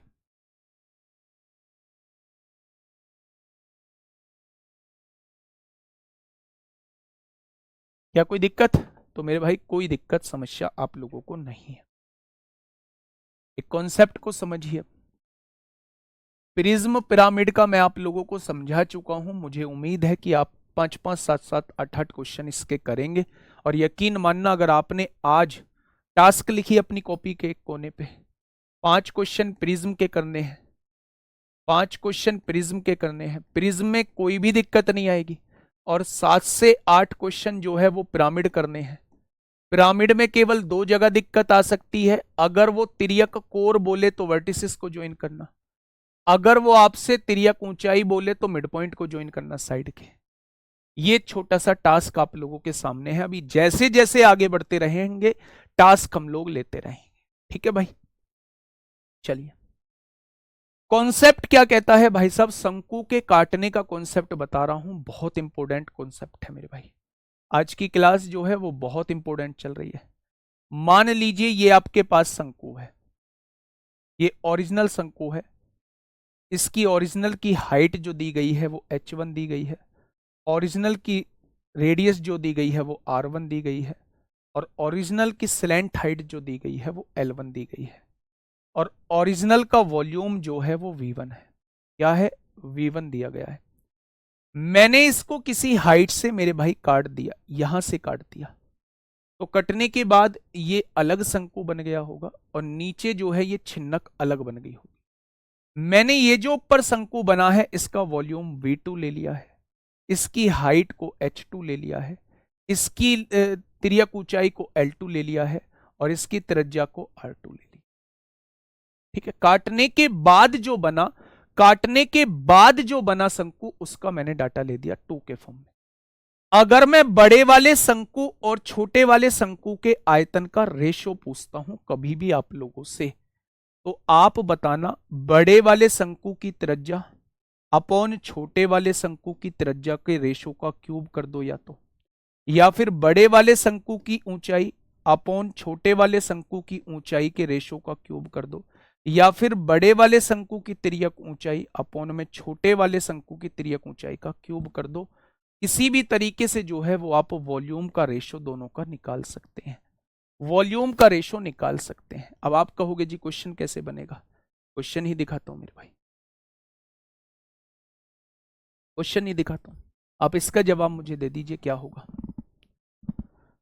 क्वेश्चन नंबर 77 क्या हो जाएगा मेरे प्यारे दोस्त, इस क्वेश्चन का बिल्कुल सही जवाब देखिए, आराम से समझना। एक शंकु को इसके आधार के समांतर, ये शंकु है, इसके आधार के समांतर 3 हिस्सों में इस प्रकार काटा गया है, 3 हिस्सों में इस प्रकार काटा गया है कि प्रत्येक हिस्से की ऊंचाई जो थी वो समान थी। यानी अगर मैं कहूं कि ये ऊंचाई 1 है तो ये भी ऊंचाई 1 होगी और ये भी ऊंचाई 1 होगी। प्रत्येक हिस्से की ऊंचाई 1 दी गई है, हाइट बराबर दी गई है। तीनों हिस्सों के आयतनों का अनुपात क्या होगा? अगर मैं तीनों हिस्सों के आयतनों का अनुपात पूछ रहा हूं तो ये तीनों के आयतनों का अनुपात वो आपसे पूछना चाह रहा है। सबसे पहले शंकु के आयतन कितना होता है मेरे भाई? हाइट दी हुई है, हाइट का क्यूब करते हैं ना, मैंने अभी बताया है। चाहे आप हाइट का क्यूब कर लो, चाहे आप लोग रेडियस का क्यूब कर लो, चाहे आप लोग स्लैंट हाइट का क्यूब कर लो, आपके सामने वॉल्यूम आ जाएगा। अगर आप वॉल्यूम लाना चाहते हैं तो हाइट का क्यूब कर लो, 1 का क्यूब करेंगे 1 आ जाएगा।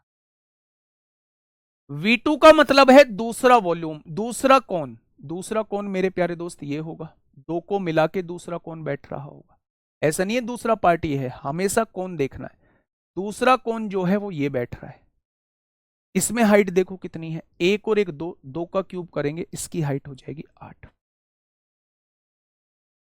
तीसरा वॉल्यूम यानी तीसरा शंकु कहां बैठ रहा है? तीसरा शंकु ये बैठ रहा है। तीसरे की हाइट कितनी है? 3, 3 का क्यूब करेंगे तो क्या ये तीनों के वॉल्यूम का रेशो आ जाएगा?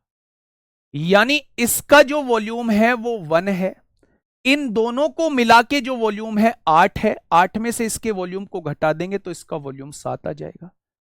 इन तीनों को मिला के जो है वो 27 है, 27 में से ऊपर के 2 घटा देंगे, 8 घटा देंगे तो नीचे वाले का आ जाएगा 19। अब क्वेश्चन ने कहा है इन तीनों हिस्सों के आयतनों का अनुपात बताइए। पहला हिस्सा 1 यूनिट का है, दूसरा इंडिविजुअल हिस्सा 7 यूनिट का है और तीसरा इंडिविजुअल हिस्सा 19 यूनिट का मेरे प्यारे दोस्त रहने वाला है। ऑप्शन नंबर 20 क्वेश्चन का जवाब हो जाएगा। यानी कि वॉल्यूम का जो रेशो रहेगा वो उनकी हाइट के रेशो के क्यूब के बराबर रहेगा। ये मेरे प्यारे दोस्त ये कॉन्सेप्ट मैं बता के आया हूं, रेडियस के रेशो के क्यूब के बराबर रहेगा और स्लैंट हाइट के रेशो के क्यूब के बराबर होता है, ये कॉन्सेप्ट होता है मेरे भाई। तो जस्ट मैंने क्या किया मेरे प्यारे दोस्त, मैंने सबसे पहले इस वाले का वॉल्यूम, इस वाले का वॉल्यूम और इस पूरे का वॉल्यूम का रेशो निकाला। अगर इसका वॉल्यूम निकालना चाहते हो तो इसकी हाइट का क्यूब करिए, एक का क्यूब एक आएगा। इस दोनों का वॉल्यूम निकालना चाहते हो तो दोनों की हाइट का क्यूब करिए, एक और एक, दो का क्यूब 8 आएगा। और तीनों का वॉल्यूम निकालना चाहते हो तो तीन का क्यूब करिए, 27 आएगा।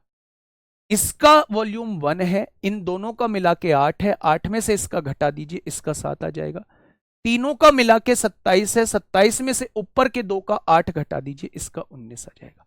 तो तीनों अलग अलग पार्ट का वॉल्यूम का रेशो जो होगा वो 1:7:19 हो जाएगा। कितना हो जाएगा?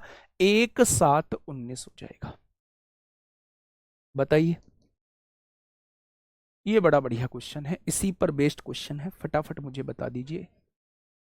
इसी पर बेस्ड क्वेश्चन है, फटाफट मुझे बता दीजिए। जो चीज मैंने समझाई है उसी पर बेस्ड क्वेश्चन मेरे प्यारे दोस्त ये रहने वाला है। देखें, देखिए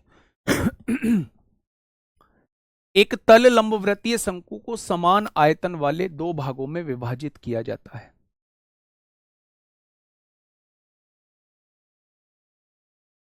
इस बार वॉल्यूम समान है, इसका और इसका वॉल्यूम समान है, समान आयतन वाले दो भागों में विभाजित किया जाता है। वॉल्यूम मैंने इसका कितना मान लिया? 1, तो इसका भी वॉल्यूम कितना हो जाएगा? इसका भी वॉल्यूम 1 हो जाएगा। अगर मैं पहले शंकु का वॉल्यूम पूछूं 1 है, अगर मैं दूसरे बड़े शंकु का वॉल्यूम पूछूं तो 2 हो जाएगा। 1 और 1 2, दोनों को मिला के बड़ा शंकु बना होगा। मैंने कहा है कि शंकु को देखना है कि शंकु कहां कहां बन रहे हैं। तो क्या दोनों के वॉल्यूम का रेशो ये हो चुका है?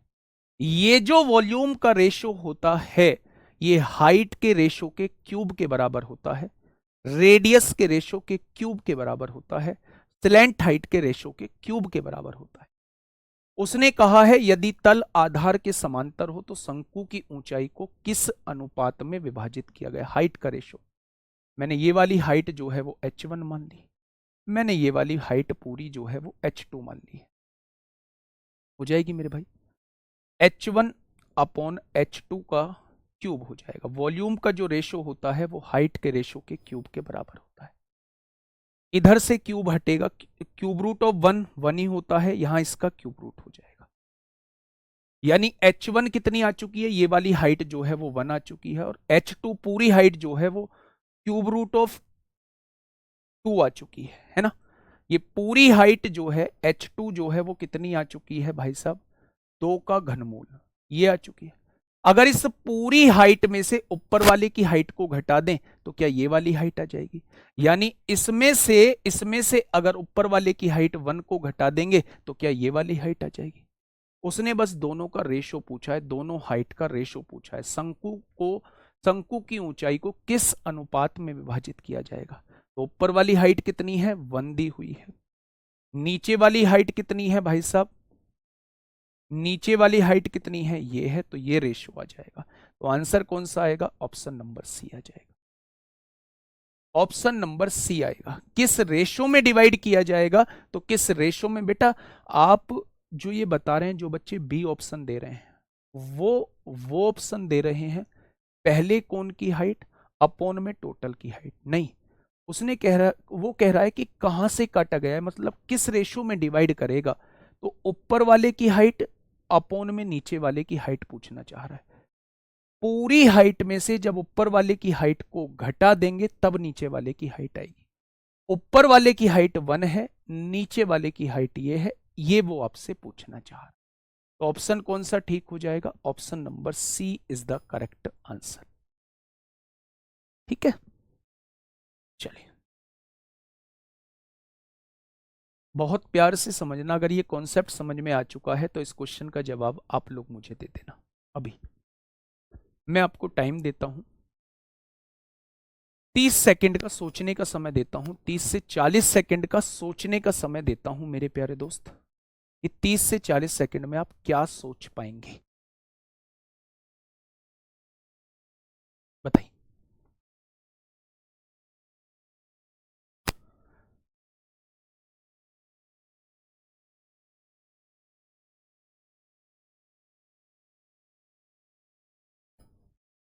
क्वेश्चन को आराम से पढ़िए, और 30 सेकंड का समय मैंने दिया है। 15 सेकंड आपकी हो चुकी हैं। फटाफट सोचिए मेरे भाई क्या कर सकते हैं। 79 आपके सामने है, जल्दी से मुझे बताइए क्या कर सकते हैं। चलिए आपका टाइम खत्म होता है। किसी शंकु की आधार त्रिज्या और ऊंचाई क्रम से 5 सेंटीमीटर व 50 सेंटीमीटर है। ध्यान से समझना मेरे भाई, पेन मत चलाना, ये सारी चीजें क्लियर कर देगा। ये एक शंकु है, इसकी आधार त्रिज्या 5 सेंटीमीटर है, इसकी ऊंचाई जो है वो 50 सेंटीमीटर आप लोगों को दी हुई है। ठीक है, शंकु को h सेंटीमीटर ऊपर से आधार के समांतर काटा गया है। h सेंटीमीटर ऊपर, यहां से ये h सेंटीमीटर ऊपर काटा गया है। अगर पूरी लेंथ 50 थी, उसमें से ये h हो गई, तो ये कितनी हो जाएगी? 50 माइनस h हो जाएगी। ठीक है, छिन्नक का आयतन 220 है, यानी ये जो आयतन दिया है ये 220। ये छिन्नक जब काटेंगे तो ये कोण ऊपर अलग बन जाएगा, नीचे का छिन्नक जो है इसका आयतन 220 सेंटीमीटर क्यूब आपको अलग दिया है। ठीक है, छोटे शंकु की त्रिज्या ज्ञात करो। छोटे शंकु की त्रिज्या यानी इसकी त्रिज्या, इसकी रेडियस आप लोगों को निकालनी है, इसका आर आप लोगों को निकालना। अब थोड़ा सा ध्यान से समझना, बहुत प्यार से समझना, बहुत आराम से हम लोग समझेंगे। आप लोग छोटे शंकु का आयतन मुझे बताइए। छोटा शंकु V1 है, अपोन में बड़ा शंकु क्या है? V2 है क्या मेरे भाई? या फिर आप एक काम करिएगा मेरे प्यारे दोस्त, अगर मैं यहां से समझाऊं आप लोगों को, तो आप मुझे इन दोनों के एरिया, इन दोनों के वॉल्यूम का रेशो बताइए। इस बड़े वाले शंकु का और इस छोटे वाले छिन्नक का रेशो बताइए। तो बड़े वाले शंकु का वॉल्यूम कैसे निकालेंगे? 1/3। पाई की वैल्यू कितनी है? 22/7। आर स्क्वायर कितना है? बड़े वाले की त्रिज्या 5 है, 5 का स्क्वायर 25 है। हाइट कितनी दे रखी है बड़े वाले की? 50। क्या ये बड़े वाले का वॉल्यूम आ जाएगा? आपने कहा जी बिल्कुल आ जाएगा। अगर मैं बड़े वाले का वॉल्यूम और नीचे छिन्नक का वॉल्यूम का रेशो निकाल के देखता हूं कितना बैठ रहा है, बड़े वाले का वॉल्यूम, बड़े वाले का वॉल्यूम और नीचे छिन्नक का रेशो निकाल के देखता हूं कितना दे रखा है। छिन्नक का रेशो कितना है? 220 दे रखा है। एक बार रेशो निकालिए। आपने कहा जी 0 से 0 कट गई, 22 से 22 कट गया, यानी 25 पंजे कितना हो जाएगा? 125 हो जाएगा। 7 तिया कितना हो जाएगा? 21 हो जाएगा। समझना बहुत प्यार से। अच्छा ये क्या था? V1, ये बड़े छिन्नक का, बड़े शंकु का आयतन था, यानी बड़े शंकु का आयतन है 125। हो गया। अच्छा नीचे क्या है? छिन्नक है, छिन्नक का आयतन कितना? 21 है। अगर बड़े शंकु के आयतन में से छिन्नक के आयतन को घटा दूं तो क्या छोटे शंकु का आयतन आ जाएगा? 125 में से 21 जाएगा, क्या छोटे शंकु का आयतन 104 आ जाएगा? आया ना? बस ये मुझे बताइए, अगर बड़े शंकु का आयतन आपने निकाला तो वो ये था, छिन्नक का आयतन निकाला तो वो 220 था। मैं जस्ट दोनों का रेशो निकालना चाह रहा हूं। रेशो निकल के आया 125/21। आपने कहा बड़े शंकु का आयतन 125 है, उसमें से छिन्नक का आयतन 21 है। 125 में से 21 को घटा दूं, छोटे शंकु का आयतन 104 आ जाएगा। आएगा क्या? अब क्वेश्चन ने कहा है छोटे शंकु की त्रिज्या बता दीजिए। आप लोग जानते हैं जो छोटे शंकु का आयतन होता है उसी का घनमूल कर दीजिए, त्रिज्या भी यही होगी, हाइट भी यही होगी, स्लैंट हाइट भी यही होगी। तो मेरे भाई जवाब क्या हो जाएगा? जवाब जो है ऑप्शन नंबर ए हो जाएगा। जवाब जो है वो ऑप्शन नंबर ए हो जाएगा। अगर रेडियस दी हुई है, इसका क्यूब कर देंगे, वॉल्यूम आ जाएगा।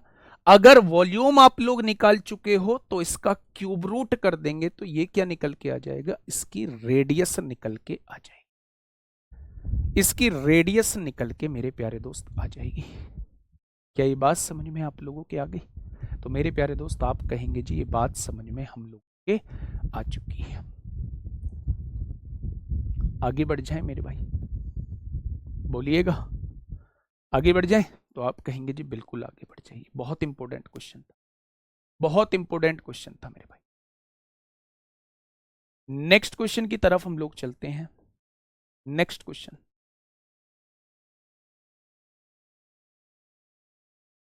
बताइए,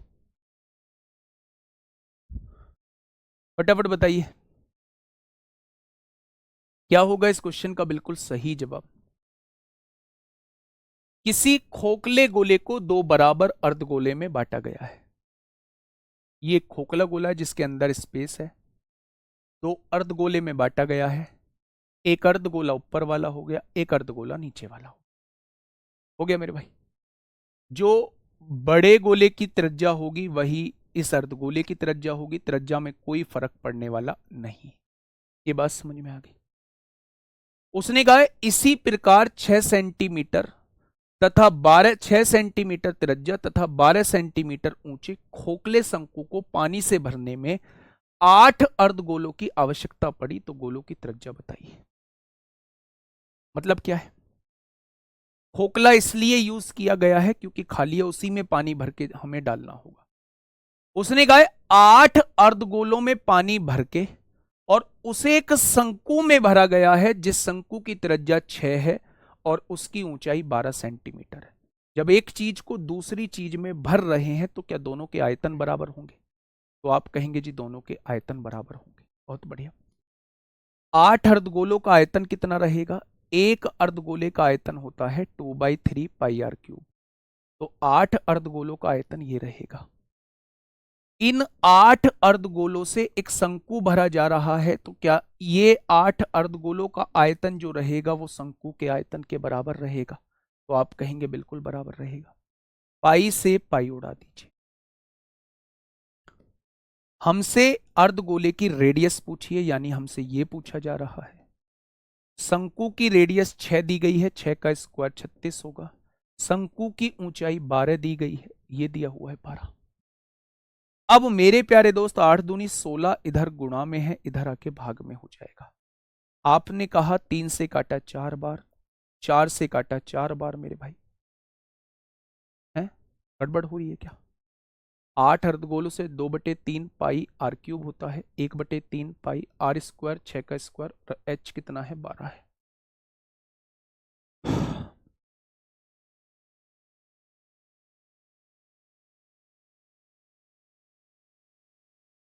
अच्छा अच्छा अच्छा अच्छा अच्छा, 3 से 3 भी तो कट जाएगा, ये भी तो 3 है मेरे भाई, ये भी तो 3 है। गड़बड़ी होगी है थोड़ी सी हमसे।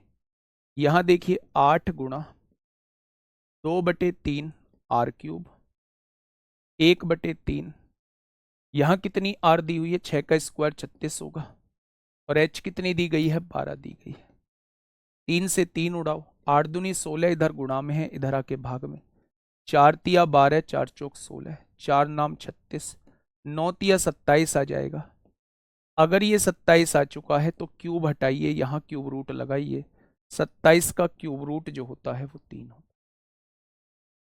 27 का क्यूब रूट जो होता है वो 3 होता है मेरे भाई। ठीक है जी, चीजें समझ में आई? तो आपने कहा जी चीजें समझ में आ चुकी हैं। उसने कहा है एक गोले को दो अर्धगोलों में डिवाइड किया, उस बात का कोई मतलब नहीं है। वहां जो जितनी गोले की त्रिज्या होगी उतनी ही अर्धगोले की त्रिज्या होगी, वो चीज बस हमें समझनी होगी। ये त्रिज्या में थोड़ी ना बदलाव होगा, ये गोले की त्रिज्या है, ये अर्धगोले की त्रिज्या है मेरे भाई, तो त्रिज्या सेम रहेगी। उसने 8 अर्धगोलों को मिला के एक शंकु को भरा, तो 8 अर्धगोलों का जो आयतन रहेगा वो एक शंकु के आयतन के बराबर रहेगा। सब कुछ दिया हुआ है, अर्धगोले की त्रिज्या आपसे पूछी है। अर्धगोले की त्रिज्या मतलब स्फेयर की त्रिज्या भी आपसे वही हो जाएगी। बताइए क्वेश्चन नंबर 81। कल छोटी क्लास होगी आपकी, जो आपका पॉलीगन है वो कल कराऊंगा मेरे भाई। पॉलीगन जो है वो कल कराऊंगा, छोटी क्लास लूंगा कल आपकी, लगभग 35-40 मिनट की कल क्लास लेने वाला। ठीक है मेरे भाई, देखिए एक शंकु आइसक्रीम से भरा है, शंकु के ऊपर आइसक्रीम एक अर्धगोले का आकार लेती है। सॉफ्टी देखी है? आपने कहा जी देखी है, बहुत बढ़िया से। कितने बच्चे फील ले चुके हैं कि ये सॉफ्टी है? कितने बच्चे फील ले चुके हैं कि ये सॉफ्टी है? एक शंकु आइसक्रीम, शंकु आइसक्रीम मतलब वो सॉफ्टी की बात कर रहा है। उसके ऊपर एक अर्धगोलाकार की आइसक्रीम भरी हुई है, यही तो कहा, एक शंकु आइसक्रीम से भरा है। शंकु के ऊपर जो है आइसक्रीम एक अर्धगोले का आकार ले लेती है, यानी हेमिस्फेयर का एक आकार ले लेती है। अर्धगोले की ऊंचाई 7 सेंटीमीटर है, ये अर्धगोले की ऊंचाई 7 सेंटीमीटर है, तो इसकी त्रिज्या भी 7 हो जाएगी। ये भी 7 है, ये भी 7 है। अर्धगोले की त्रिज्या तथा शंकु की ऊंचाई समान है, ये भी 7 आप लोगों को दी हुई है। तो आपसे पूछा है आइसक्रीम का आयतन ज्ञात करिए, बड़ा आसान है। शंकु के आयतन में अर्धगोले का आयतन जोड़ दो। शंकु का आयतन कितना होता है, 1/3 पाई आर स्क्वायर एच। उसमें अर्धगोले का आयतन जोड़ दो मेरे भाई, तो ये कुल मिला के आइसक्रीम आपके सामने आ जाएगी कितनी है। इसमें भी आइसक्रीम भरी है, इसमें भी आइसक्रीम भरी है, तो इसके आयतन में इसके आयतन को जोड़ दो, आपको पता लग जाएगा आइसक्रीम का आयतन कितना है। तो यहां से देखिए 1/3 पाई कॉमन ले लीजिए, पाई की वैल्यू 22/7 रखिए। आर स्क्वायर 7 का स्क्वायर 49, एच मतलब 7 दिया हुआ है, यहां 2 बचेगा। आर क्यूब मतलब 7 का क्यूब 343 हो जाएगा। आपने कहा कि 22/21 हो जाएगा, गुणा 343, यहां भी 343, यहां भी कॉमन ले लीजिए। यहां 1 बचेगा, यहां 2 बचेगा, 2 और 1 3 हो जाएगा। यहां से देखिए 7 से काटेंगे 49 बार, और 7 से काटेंगे 3 बार, 3 से 3 कट जाएगा। तो 22 निम्मा 198 को 8 हासिल 19, 22 चौक 88, 88 और 19 88 और 12 7 107 हो जाएगा। तो मेरे प्यारे दोस्त आंसर कितना आ जाएगा, 1078 क्यूबिक आ जाएगा। ठीक है, बात समझ में आई। तो ये आइसक्रीम का क्वेश्चन था, कुछ नहीं करना था, दोनों के वॉल्यूम को जस्ट आप लोगों को जोड़ना था, है ना।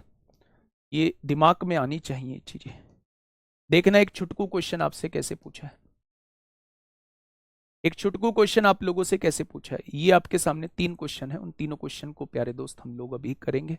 एक कुएं वाला और क्वेश्चन है आप लोगों के सामने, फटाफट बताइए क्या होगा इस क्वेश्चन का साथी बिल्कुल सही जवाब। क्वेश्चन नंबर 82, एक ठोस खिलौने की आकृति एक बेलन शंकु और एक अर्धगोलाकार प्याले से संयोजन के समान है, यानी कि सिलेंडर को मिला के बनी है, शंकु को मिला के बनी है, और एक हेमिस्फेयर को मिला के बनी हुई है। ठीक है, खिलौने के बेलनाकार भाग का आयतन खिलौने के कुल आयतन का 50% है। खिलौने का आयतन 100% मान लिया, जिसमें से बेलन का आयतन 50% है, तो ये 50% हो। शंकुकार भाग का आयतन खिलौने के कुल आयतन का 20% है। अगर 70% ये हो चुका है, तो क्या बचा हुआ हेमिस्फेरिकल पार्ट जो होगा वो 30% होगा। तो मेरे प्यारे दोस्त उसने पूछा है खिलौने के शंकुकार, शंकुकार मतलब ये 2 आएगा, बेलनाकार, बेलनाकार मतलब ये 5 आएगा, और अर्धगोलाकार यानी ये 3 आएगा। तीनों का रेशो आप लोगों से पूछना चाह रहा है, तो आंसर क्या आ जाएगा, तीनों के आयतन का रेशो 2 5 3 आ जाएगा। एक टोटल खिलौना था जो 3 चीजों से मिलकर बना था, एक कौन सिलेंडर से, एक शंकु से, एक हेमिस्फीयर से। टोटल खिलौने का 50% आयतन सिलेंडर का आयतन था, टोटल खिलौने का 20% आयतन शंकु का आयतन था, तो 70% हो चुका है, बच्चा 30% वो हेमिस्फीयर का आयतन होगा। अब उसने मुझसे ये कहा है कि पहले शंकु, फिर मेरे भाई सिलेंडर, फिर हेमिस्फीयर के आयतन का रेशो बताइए, तो आंसर कितना आ जाएगा, 2 5 3 आ जाएगा।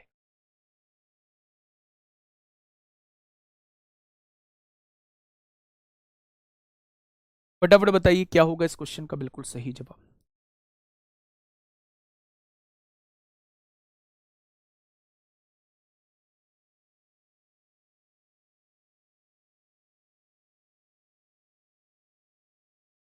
क्वेश्चन नंबर 83, देखिए अभी आपसे पूछूंगा लास्ट में, जा मत चले मत जाना मेरे भाई, टास्क दे के जाऊंगा, थोड़ा सा टास्क पहले दे दिया, थोड़ा सा आपसे पूछूंगा, आपकी फीलिंग्स के बारे में जानूंगा, आप कैसा महसूस कर रहे हैं।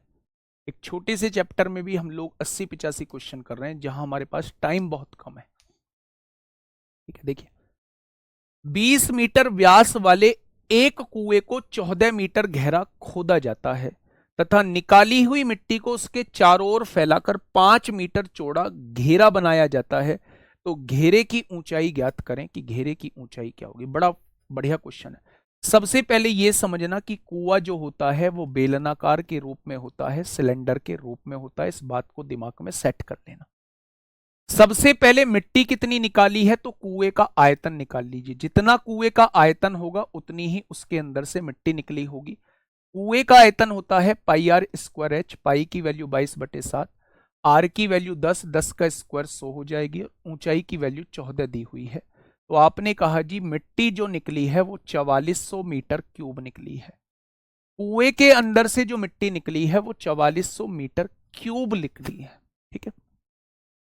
अब ये कुएं का गोल गोल ऊपर आपने देखा होगा, ये कुएं के साइड में जो गोल गोल है, इसके चारों तरफ जो है वो मिट्टी फैलानी है।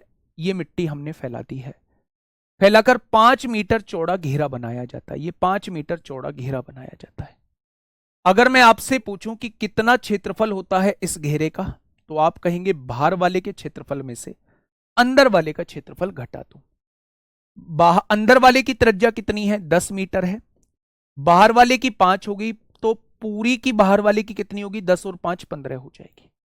यानी जब हमें इस रास्ते का ये जो घेरा बनाया इसका क्षेत्रफल निकालना है, तो पाई कैपिटल आर का स्क्वायर, यानी कि कैपिटल आर मतलब बाहर वाले की त्रिज्या 15 है, माइनस स्मॉल आर का स्क्वायर यानी कि अंदर वाले की त्रिज्या 10 है। मेरे भाई ध्यान से सुनिए, ये कुआं है ना, ये गहराई होगी ना इसके अंदर, इसके चारों तरफ हमने 5 मीटर चौड़ी आपसे चारों तरफ ये क्या कर दिया, चबूतरा सा बना दिया, मिट्टी को यहां लगा दिया है। ये 5 मीटर है। अंदर वाले की त्रिज्या 10 मीटर दे रखी है। बाहर वाले की त्रिज्या 15 हो जाएगी, 10 और 5 15। अगर बाहर वाले के एरिया में से अंदर वाले का एरिया घटा दूं तो क्या ये इस मिट्टी का एरिया आ जाएगा। मैंने वही किया है, बाहर वाले के एरिया में से अंदर वाले का एरिया घटा दिया तो मिट्टी का एरिया आ गया। अब मिट्टी के एरिया में ऊंचाई की गुणा कर दूंगा, मिट्टी का आयतन आ जाएगा। और मिट्टी का आयतन आया कितना है, 4400 आया है, आ जाएगा। पाई की वैल्यू 22/7 होती है। ए स्क्वायर माइनस बी स्क्वायर, 15 का स्क्वायर 225 में से 100 जाएंगे, 125 बचेगा। यहां एच है मेरे भाई, यहां 4400 है। 22 से काटेंगे 200 बार कट जाएगा। 7 डिवाइड में है, गुणा में आएगा। 125 गुणा में है, भाग में आ जाएगा। एच की वैल्यू आपके सामने आ चुकी। 25 अट्ठे 200 होता है, 25 पंजे 125, 56/5 आएगा। और 56/5 का मतलब होता है 11.2। 56/5 का मतलब होता है 11.2। दोबारा से सुनिएगा, सबसे पहले मैंने एक कुएं को खोदा, उस कुएं का जितना आयतन होगा उतना ही निकली हुई मिट्टी का आयतन होगा। मैंने कुएं का आयतन निकाल दिया पाई आर स्क्वायर एच से, तो क्या मिट्टी का आयतन 4400 मीटर क्यूब हो चुका है। अब मैंने इस मिट्टी को इस कुएं के चारों तरफ फैलाया, ये चारों तरफ फैला दी है। और उस रास्ते की चौड़ाई क्वेश्चन में 5 मीटर दी हुई है। अगर मैं पूछूं कि मिट्टी का क्षेत्रफल, इसका क्षेत्रफल कितना हो जाएगा, तो आप कहेंगे बड़े वाले के क्षेत्रफल में से अंदर वाले का क्षेत्रफल घटा दो, ये इस रास्ते का क्षेत्रफल आ जाएगा। ऐसे ही तो होता है। अगर बड़े वाले का क्षेत्रफल यानी pi capital R square minus pi small R square, बड़े वाले के क्षेत्रफल में से छोटे वाले के क्षेत्रफल को घटा दो, इस रास्ते का क्षेत्रफल आ जाएगा। और रास्ते के क्षेत्रफल में हाइट की मल्टीप्लाई कर देंगे तो ये मिट्टी का वॉल्यूम आ जाएगा। बस यहां से एच आप लोगों को निकालनी थी। मोस्ट इंपोर्टेंट क्वेश्चन, बहुत सारी शिफ्टों में आपसे पूछा जाएगा। ठीक है, ये क्वेश्चन आपके लिए होमवर्क है मेरे भाई। कल से हम लोग पॉलीगन स्टार्ट कर रहे होंगे, और पॉलीगन बड़े शानदार तरीके से, वैसे तो पॉलीगन अभी भी करा सकता था, कोई बहुत बड़ी चीज नहीं है, केवल 4-5 फॉर्मूले हैं और 8-10 क्वेश्चन हैं। लेकिन कोई नहीं, आराम से कल करेंगे, कल छोटी क्लास ले लेंगे मेरे प्यारे दोस्त। आज आपका टास्क ये है मेरे भाई, कैसे भी करके पूरे मेंसुरेशन के अंदर से 100 क्वेश्चन कर लो, कैसे भी करके 100 क्वेश्चन कर लो। और 100 क्वेश्चन कर लोगे ना तो मेरे दोस्त फिर पेन रख देना साइड में कि मेंसुरेशन से क्वेश्चन अब आपसे नहीं छूटने वाला है। हम थोड़ा सा फास्ट चल रहे हैं, मैं जरूर मानता हूं, लेकिन फास्ट चलना हमारी थोड़ी सी मजबूरी है। हमारी थोड़ी सी मजबूरी है फास्ट चलना, और आपकी भी मजबूरी है। जब हम 2025 के लिए लेके चल रहे हैं तो मेरे प्यारे दोस्त हमें थोड़ा सा फास्ट चलना होगा, और आपको उतने ही शानदार तरीके से रेस्पॉन्ड भी करना होगा। मिलेंगे कल एक शानदार क्लास के साथ, तब तक अपना ध्यान रखिए। Okay, tata, bye bye.